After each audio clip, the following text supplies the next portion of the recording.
Actors movie पूरा direction ఎలా అనిపించింది మేడం? डायरेक्शन भी अच्छा है హీరో ఎలా చేశారు మేడం?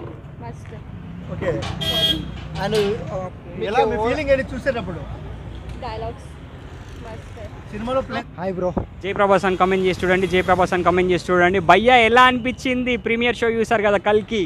నా మామూలుగా అంటే మామూలుగా లేదు. ప్రీమియర్ షో చూసిన తర్వాత నాకు ఒక్క ఒపీనియన్ వచ్చింది. సినిమా తర్వాత ఇంత హైప్ ఇచ్చారు కదా, ఈ సినిమా హైప్ కంటే ఎక్కువ ఉంది అనిపించింది భయ్య. నిజంగా చెప్పుకోవాలంటే ప్రభాస్ అన్న యాక్టింగ్ అయితే సినిమా పరంగా వెళ్ళిపోతూ ఉంటే 1000% వచ్చేసింది భయ్య. ఇంతకుముందుకు 900% ఇచ్చేది అన్న యాక్టింగ్ పర్ఫార్మెన్స్. ఇప్పుడు 1000% అయిపోయింది భయ్య. సినిమా వేరే లెవెల్ అంటే వేరే లెవెల్. ఆ డైరెక్టర్ కూడా మామూలుగా అంటే మామూలుగా తీయలేదన్న. నిజంగా అన్న దండము. డైరెక్షన్ సూపర్ అన్న. ప్రతి ఒక్క డైరెక్టర్ చేస్తాడు డైరెక్షన్. ఈ సినిమా చూసిన తర్వాత నేను ప్రభాస్ అన్నకు అయ్యాను ఎడిక్షన్ భయ్య.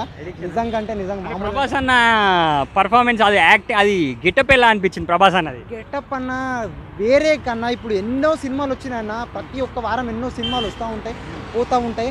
బట్ ఈ సినిమాలో వేరే విధంగా వేరే క్యారెక్టర్, వేరే లెవెల్, మొత్తం వేరు చూసినట్టు అనిపించింది. ఎన్నో సినిమాలు చూసిన ఎక్స్పీరియన్స్ ఉంది నాకు.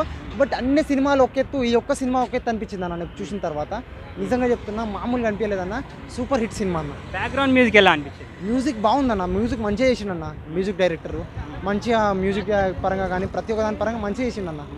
అంటే ఆ లొకేషన్స్ అవన్నీ ఎలా అనిపించినాయి మరి? అన్న లొకేషన్స్ పరంగా ప్రతి ఒక్క దాని పరంగా మంచి ఒక హైప్ని తీసుకునే వెళ్ళే పదంగా ట్రైలర్ చూసినప్పుడు కూడా, ఇప్పుడు సినిమా చూసిన తర్వాత, ప్రీమియర్ షో చూసిన తర్వాత కూడా ఒక మంచిగా అనిపించింది అన్న. సినిమా చూసిన తర్వాత నాకు 300-400 టికెట్ పెట్టినప్పుడు కూడా అబ్బా పర్లేదులే, ఇంకా 1000 రూపాయలు పెట్టినా తక్కువనే లే అనిపించింది. ఓవరాల్గా సినిమా హిట్ అయినా మరి? హిట్ అన్న, సూపర్ హిట్.